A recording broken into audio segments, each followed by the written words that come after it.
청소년 자녀를 둔 부모님이라면 한 번쯤 이런 생각 해보셨을 겁니다. 왜 우리 아이는 친구가 하는 건 뭐든 따라할까? 새로 유행하는 말투, 옷 스타일, 심지어는 게임이나 공부법까지 친구가 하면 무조건 따라하려는 모습을 보면 답답하거나 걱정스러우실 수 있습니다. 혹시 자아가 약해서 그런 건 아닐까? 개성이 없는 건 아닐까? 이런 걱정이 드실 수 있죠. 하지만 그 이면에는 뇌 발달이라는 중요한 과학적 원리가 숨겨져 있습니다. 오늘은 청소년기의 뇌가 어떻게 작동하는지, 그리고 왜 친구를 따라하게 되는지를 뇌과학적으로 설명드리겠습니다. 이 내용을 아신다면 자녀의 행동을 더 깊이 이해하고 건강하게 이끌 수 있는 통찰을 얻으실 수 있습니다. 청소년기의 뇌는 성인의 뇌와 구조적으로 다릅니다. 가장 큰 특징은 뇌의 전전두엽 피질이 아직 완전히 성숙하지 않았다는 점입니다. 전전두엽은 계획을 세우고 감정을 조절하고 충동을 억제하며 논리적으로 사고하는 고차원적 기능을 담당하는 영역입니다. 하지만 이 부분은 보통 20대 중후반에 이르러서야 성숙에 가까워집니다. 반면 감정,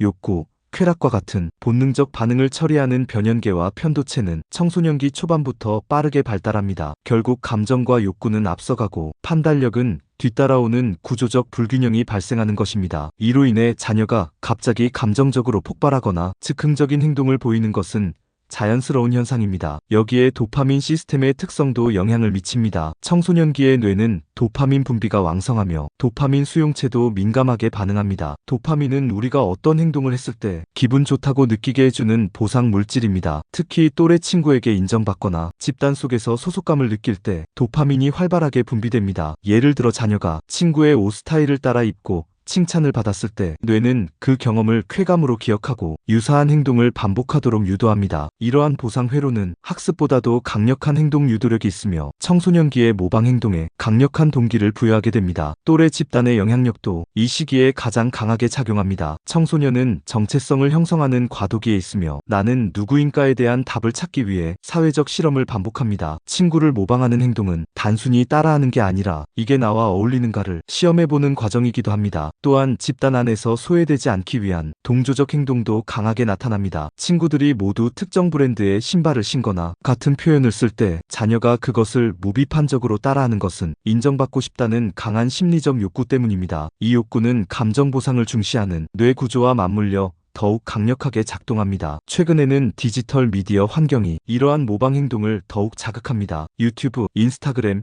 틱톡 같은 플랫폼은 연예인이나 인플루언서의 콘텐츠를 실시간으로 보여주며 그들의 언어, 옷차림, 행동이 순식간에 유행으로 자리 잡습니다. 청소년의 뇌는 자극에 민감하게 반응하고 보상을 즉각적으로 추구하는 구조이기 때문에 이런 유행에 빠르게 동조하게 됩니다. 예를 들어 유명 유튜버가 사용하는 특정 말투나 챌린지를 자녀가 따라할 때 이는 단순한 유희가 아니라 뇌가 사회적 신호에 반응한 결과인 셈입니다. 이런 현상은 부모 세대와는 매우 다른 양상으로 나타나며 자녀를 제대로 이해하기 위해서는 디지털 환경의 자극 구조까지 함께 고려해야 합니다. 성인이나 기성세대는 전전두엽이 이미 성숙하여 판단력과 자제력이 발달해 있고 모방 대상 역시 안정적인 사회적 성공이나 원칙 중심의 인물입니다. 성인들은 감정보다는 실용성, 책임감, 공동체 가치에 따라 행동합니다. 하지만 청소년은 감정 자극에 더 빠르게 반응하고 친구와 같은 행동을 통해 소속감과 보상을 얻습니다. 세대 간 차이는 단지 가치관의 문제가 아니라 뇌 발달 상태의 차이에서 비롯된다는 점이 핵심입니다. 이처럼 청소년기의 친구 모방은 뇌의 발달 과정에서 발생하는 매우 자연스럽고 건강한 현상입니다. 부모님 입장에서는 이러한 행동을 단순히 왜 따라하느냐고 비판하거나 제지하기보다는 자녀의 뇌가 성장하고 있다는 신호로 받아들이는 것이 중요합니다. 오히려 자녀가 모방하게 되는 환경이나 인물을 긍정적으로 조정해주는 것이 효과적입니다. 예를 들어 건강한 또래 집단과의 관계를 지지해주거나 긍정적인 역할 모델을 함께 소비하는 환경을 만드는 것이 실질적인 도움이 될 수 있습니다. 결국 청소년기의 모방은 뇌가 세상을 배우는 하나의 방식입니다. 그들의 뇌가 아직 완성되지 않았다는 사실을 이해하고 감정과 보상의 메커니즘을 인식하는 것만으로도 부모는 자녀의 행동을 더 따뜻하고 현명하게 바라볼 수 있습니다. 아이를 바꾸려 하기보다는 아이의 뇌를 이해하려는 태도에서부터 진짜 교육이 시작됩니다.